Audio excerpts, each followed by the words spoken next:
નમસ્કાર. આજના વિડીયોમાં તમારું સ્વાગત છે.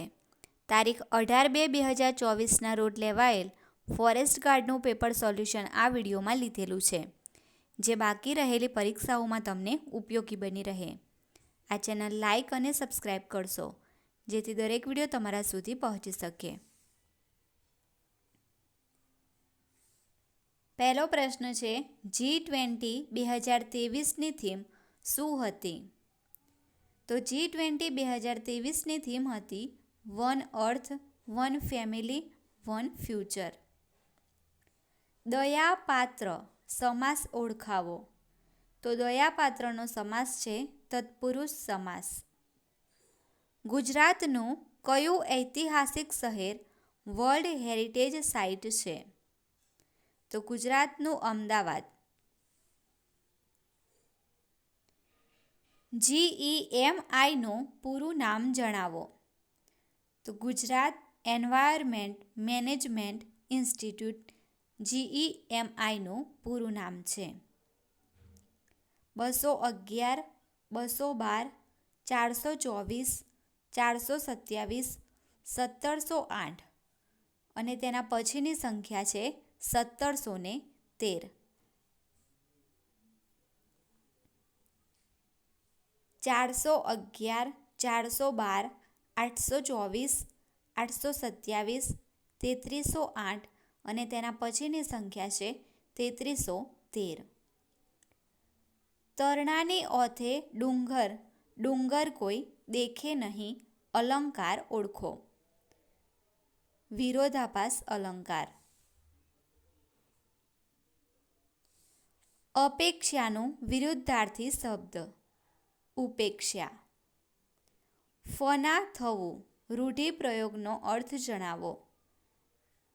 તો ફના થવું એટલે કે પાયમાલ થવું. ત્રાસનો સમાનાર્થી શબ્દ તો જુલ્મ, પજવણી, ધાક અને બીક.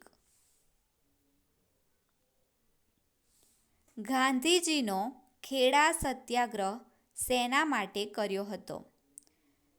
તો ખેડા જિલ્લાના ખેડૂતો પાક નિષ્ફળ જવાના કારણે તથા પ્લેગનો રોગચાળો ફાટી નીકળવાના કારણે અંગ્રેજ સરકાર દ્વારા નાખવામાં આવેલો ઊંચો કર ભરી શકે તેમ ન હતા. આથી ગાંધીજીએ ખેડૂતોના સમર્થનમાં આ આંદોલન કર્યું હતું.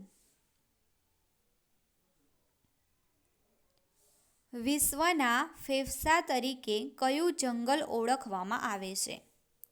તો વિશ્વના ફેફસા તરીકે એમેઝોન જંગલને ઓળખવામાં આવે છે.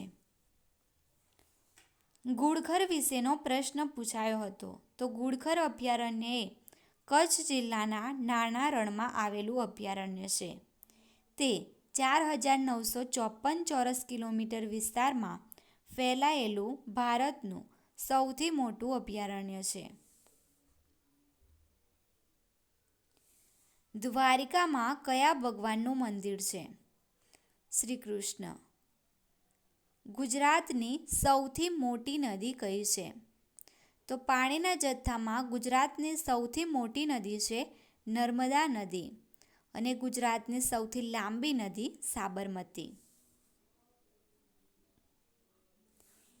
એસિડ વરસાદ માટે જવાબદાર વાયુ તો સલ્ફર ઓક્સાઇડ અને નાઇટ્રોજન ઓક્સાઇડ છે.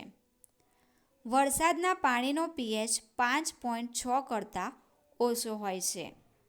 સલ્ફ્યુરિક એસિડ અને નાઇટ્રિક એસિડ એસિડ વર્ષાના મુખ્ય બે ઘટકો છે. સરખી ઉંમરનું તો સમવયસ્ક. મોઢે ચડાવવું રૂઢિપ્રયોગનો અર્થ. તો મોઢે ચડાવવું એટલે કે અતિશય લાડથી બહેકાવવું કે સામું બોલતું કરવું.